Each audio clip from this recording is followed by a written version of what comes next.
Hi, welcome to Latha's ideas అండి, creativity అండి. చిన్నపిల్లలు ఫుడ్ తయారు చేసుకుందాము. దీనికి మూంగ్ దాల్ అండి, అంటే పెసరపప్పు 2 స్పూన్లు, 4 స్పూన్లు రైస్ అండి. ఇవి ఒక అరగంట ముందు నానబెట్టేశాను.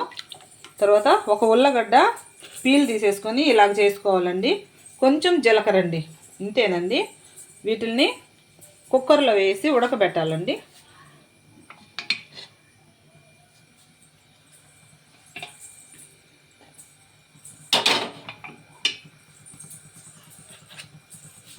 కొంచెం నెయ్యి వేయాలి.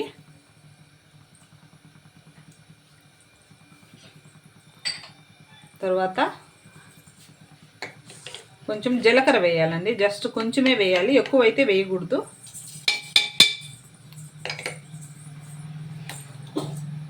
కొంచెం అది వేగాలండి.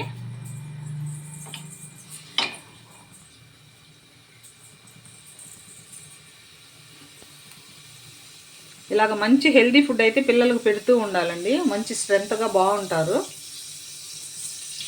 మనం చేసుకునే ఒట్టి రైసు ఇవే కాకుండా వాళ్ళకి డిఫరెంట్గా వాళ్ళకి ఫుడ్ ఇస్తూ ఉండాలి. అప్పుడు మంచిగా హెల్దీగా పెరుగుతారండి. శరీర పటుత్వం రావాలి అంటే, ఎముకల్లో పుష్టి రావాలంటే మంచిగా ఫుడ్ పెట్టాలి. ఇది ఉల్లగడ్డ రైస్ అండి. చిన్నపిల్లలకి ఉల్లగడ్డ రైస్ ఇలా చేస్తారు. ఉల్లగడ్డ వేసి నెయ్యిలో వేసేసామండి. చిన్న మంట మీద బాగా వేగాలి.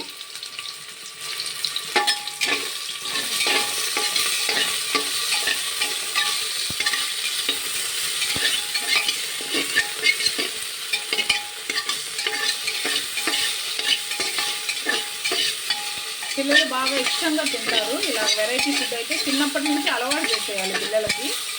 కొంతమంది అయితే అలవాటు చేయరండి, ఫుడ్ తినట్లేదు అంటూ ఉంటారు.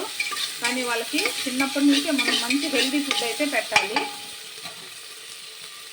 వీటిలో కావాలంటే క్యారెట్ అయినా వేసుకోవచ్చు, కాకపోతే ఒట్టి ఉల్లగడ్డతో అండి. ఉల్లగడ్డ రైస్ కాబట్టి ఓన్లీ ఉల్లగడ్డ మాత్రమే వేస్తున్నాము.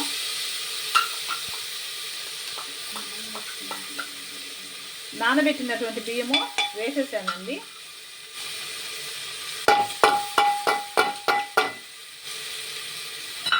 బాగా కలిపెట్టాలి. కొంచెము తగినంత సాల్ట్ వేయాలండి. కొంచెము సాల్ట్ వేయాలి.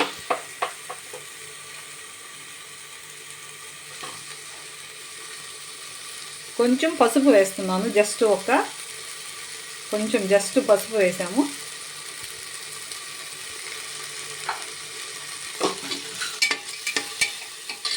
తగినంత వాటర్ పోసుకోవాలి. బాగా ఉడకబెట్టేయాలన్నమాట. చిన్న పిల్లలకు పెట్టే ఫుడ్ కాబట్టి బాగా ఉడకబెట్టాలి.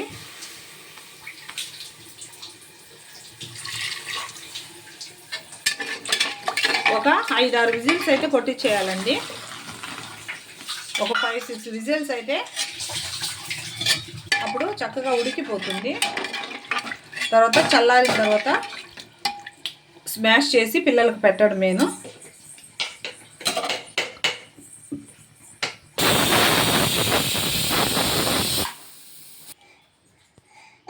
6 విజిల్స్ అయితే కొట్టేసిందండి. ఇంకా ఆపేసాను. ఇప్పుడు దించేస్తున్నాను. బాగా స్మాష్ చేసుకోవాలి.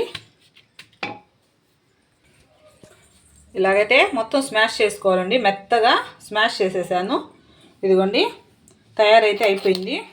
కొంచెం ఆరిన తర్వాత ఇంకా పిల్లలకు పెట్టడమేనండి. చాలా అంటే చాలా టేస్ట్గా ఉంటుంది. పిల్లలు అయితే బాగా తింటారు. కాబట్టి మంచి ఫుడ్ అండి. మనమైతే పిల్లలకు మంచి ఫుడ్నైతే ప్రతిరోజు ఇస్తూ ఉండాలి.